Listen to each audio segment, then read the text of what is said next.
இன்னைக்கு நம்ம எந்த படத்தோட கதை சுருக்கம் பார்க்க போகிறோம் அப்படின்னா டாடா. இந்த படம் 2023 பிப்ரவரி 10 ரிலீஸ் ஆனிச்சு. இந்த படத்தோட director Ganesh K Babu, music director Jen Martin. இந்த படத்தில் கவின் நடிச்சிருப்பாரு ஹீரோவா. இது என்னன்னு பார்த்தீங்கன்னா, ஹீரோ ஹீரோயின் 2 பேரும் ஒரு காலேஜ் படிக்கும்போது லவ் பண்ணிட்டு இருப்பாங்க. அதில் என்ன ஆயிருன்னு பார்த்தீங்கன்னா, இவங்க ஹீரோயின் வந்து கன்சீவ் ஆயிடுவாங்க. வீட்டில் வந்து கல்யாணத்துக்கு ஒத்துக்க மாட்டாங்க. 2 பேரும் கல்யாணம் பண்ணிட்டு தனியாக வாழ்ந்துட்டு வருவாங்க. என்னன்னு பார்த்தீங்கன்னா, நார்மலாக ஒரு ஸ்டேஜ் வராமல் கல்யாணம் பண்ணிட்டாங்க அப்படின்னாலே சின்ன சின்ன சண்டைகள், புரியாத தனம் இருக்கும் இல்லையா, அந்த வயசுக்கு ஏற்ற அந்த புரிதல் இருக்காதுல்ல. அது மூலமாக நிறைய 2 பேருக்கும் அடிக்கடி சண்டை வந்துக்கிட்டே இருக்கும். சண்டை போடுறது, கோச்சிக்கிறது, அப்புறம் திருப்பி வந்து பேசுறது, இந்த மாதிரியே போயிட்டே இருக்கும் பார்த்துக்கோங்க. இதில் என்னென்னா, லாஸ்ட்டில் இந்த பொண்ணுக்கு வந்து டெலிவரி டைம் நெருங்கும்போது பார்த்திங்கன்னா, இவர் வந்து சண்டை போட்டுட்டு போயிடுவார் வேலைக்கு. போயிருக்கும்போது பார்த்திங்கன்னா, இவங்க வயிறு வலி வந்தோடனே கால் பண்ணுவாங்க. ஆனால் அவர் இந்த சண்டை போட்டு வந்ததுனால தான் கால் பண்ணுறா அப்படின்னு சொல்லிட்டு எடுக்கவே மாட்டாங்க. பார்த்திங்கன்னா, இந்த பொண்ணு அந்த பிரசவ வழியில் இது பண்ணால் பக்கத்து வீட்டுக்காரங்க வந்து பார்த்துட்டு கூட்டிகிட்டு போய் குழந்த பிறந்துடும். பார்த்திங்கன்னா, இவர் குழந்த பிறந்தது கேள்விப்பட்டு போவார் ஹாஸ்பிட்டலுக்கு. பார்த்தா குழந்த மட்டும்தான் இருக்கும். அந்த ஹீரோயின் இருக்க மாட்டாங்க. ஹீரோயின் பேர் வந்து அபர்ணா தாஸ். சாரி, எனக்கு தெரில, அதனால சொல்ல அபர்ணா தாஸ். அப்போ பார்த்திங்கன்னா, அவங்க போயிடுவாங்க. அவங்க அம்மா அப்பா கூட்டிகிட்டு போயிடுவாங்க. இவருக்கு என்ன பண்ணுறது வச்சுட்டு கூட்டிகிட்டு போய் அந்த அனாதை ஆசிரமத்தில் கொண்டு போய் விட்டுடலாம் அப்படின்னு சொல்லிட்டு அங்கே கூப்பிட்டு போயிடுவார்.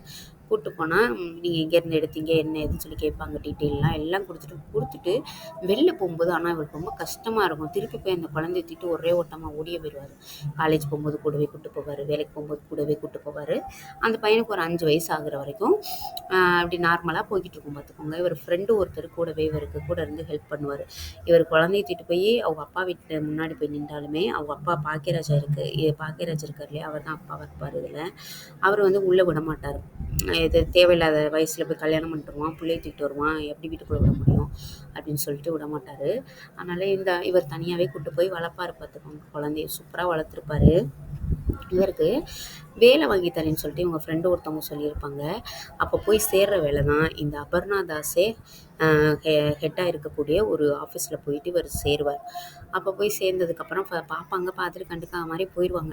இது இப்படியே போய்கிட்டு இருக்கோம். அவங்களுக்கு ஆஃபீஸில் ஏதாவது சின்ன சின்ன பிரச்சனைகள் வந்தாலுமே அபர்ணா தாஸுக்கு இவர் தான் அதை சால்வ் பண்ணி வைப்பார். ஆனால் பெருசாக 2 பேரும் பேசிக்க மாட்டாங்க. அபர்ணா தாஸுக்கு அதே ஆஃபீஸில் ஒர்க் பண்ணக்கூடிய நிறைய பேருக்கு வந்து இந்த பொண்ணு அழகாக இருக்குது, நான் போய் ப்ரப்போஸ் பண்ணணும், அந்த மாதிரியே பண்ணிகிட்டே இருப்பாங்க. அதை கவின்கிட்ட வேற வந்து சொல்லுவாங்க. ஹீரோவும் பார்த்துட்டு பேசாமல் இருந்துருவார். சரி அப்படி போய் பண்ணுங்க, ஓகே ப்ரப்போஸ் பண்ணிக்கோங்க அப்படின்னு சொல்லிட்டு பேசாமல் இருந்துருவார். இது என்னென்னு பார்த்தீங்கன்னா, இவர் ஒரு நாள் தன்னோட பையனை வந்து இங்கே கூப்பிட்டு போயிருப்பார் ஆஃபீஸ்க்கு. போனப்போ இந்த பையன் ஓடி போயிட்டு அந்த அபர்ணா தாஸோட ரூமில் போய் இப்படி எட்டி பார்ப்பாங்களா. இவ பார்த்துட்டு, இங்கே வாங்க, நீங்கள் யாரோட பையன் அப்படி கேட்பாங்களா.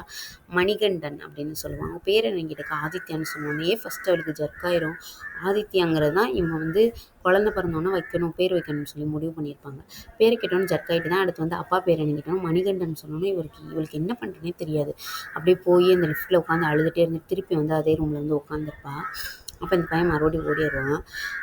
ஓடி வந்தோன்னே பார்த்துட்டு இவ அழுதுகிட்டே இருப்பா. அப்போ கவின் வந்து வருவான்.